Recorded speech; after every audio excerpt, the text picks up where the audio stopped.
Hi friends, welcome to colourful thoughts. நம்ம சேனலை இப்போ தான் முதல் முறையாக பார்க்குறீங்கன்னா நம்ம சேனலை சப்ஸ்கிரைப் பண்ணுங்கள். கூடவே பக்கத்தில் இருக்க பெல் சிம்பிளையும் ப்ரெஸ் பண்ணுங்கள்.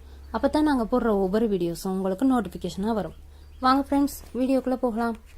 நம்ம இப்போ பார்க்க போகிறது பழமொழிகளை பற்றினது தான். இந்த பழமொழிகளில் நம்ம வார்த்தைகளை சில மருவி வந்திருக்கும். அந்த பழமொழிகளுடைய அர்த்தங்களையும் அதற்கு சரியான வார்த்தைகளையும் நம்ம பார்க்க போகிறோம். ஆடிக்காற்றில் அம்மையும் பறக்கும்ங்கிறது தவறானது. ஆடிக்காற்றில் அம்மையும் பறக்கும்ங்கிறதா சரியானது. ஏன்னா ஆடி மாதம் வெப்பம் கொஞ்சம் குறையிறதுனால அம்மை நோய் போயிடும் சொல்லுவாங்க. 1000 பொய் சொல்லி கல்யாணம் பண்ணுங்கிறது தவறானது. 1000 பேருக்கு பொய் சொல்லி கல்யாணம் பண்ணுங்கிறது தான் சரியானது. ஏன்னா நம்ம கல்யாணங்களில் சொந்த பந்தம் நிறைய பேர் இருக்கணுங்கிறது தான் இதோட அர்த்தம். மண் குதிரையை நம்பி ஆற்றில் இறங்கலாமா? இது தவறானது. மங்கு திரையை நம்பி ஆற்றில் இறங்கலாமா? இதுதான் சரியானது.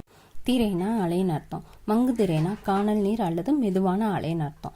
இதனாலதான் மங்கு திரையை நம்பி ஆற்றில் இறங்கலாமான்னு சொன்னாங்க. அடுத்து நம்ம பார்க்க போறது குறைக்கிற நாய் கடிக்காது. இது தவறானது. குலைகிற நாய் கடிக்காது அப்படிங்கறதான் சரியானது. ஏன்னா நம்மள்ட்ட வாழை ஆட்டிக்கிட்டு குழஞ்சு வர்ற நாய் நம்மளை கடிக்காதுங்கிறது தான் இதோட அர்த்தம். நல்ல மாட்டுக்கு ஒரு சூடு. இது தவறானது.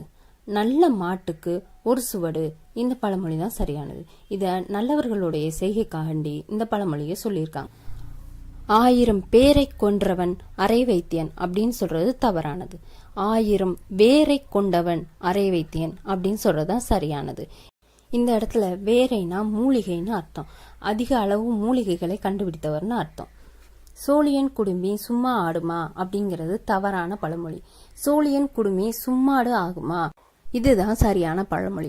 இந்த பழமொழியை நம்மளுக்கு ஒருத்தவங்க எந்த ஒரு எதிர்பார்ப்பும் இல்லாம நம்மளுக்கு எந்த உதவியும் செய்ய மாட்டாங்கிறதுக்கு தான் இந்த பழமொழியை சொல்லுவாங்க.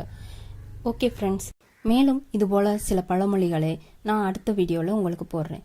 இந்த வீடியோவை பற்றின கமெண்ட்ஸை எங்களுக்கு சொல்லுங்க. மேலும் உங்களுக்கு தெரிஞ்ச பழமொழிகளையும் எங்களுக்கு கமெண்ட் பண்ணுங்க. அப்படியே மறக்காம நம்ம சேனலை சப்ஸ்கிரைப் பண்ணுங்க, லைக் பண்ணுங்க, ஷேர் பண்ணுங்க. Thank you friends.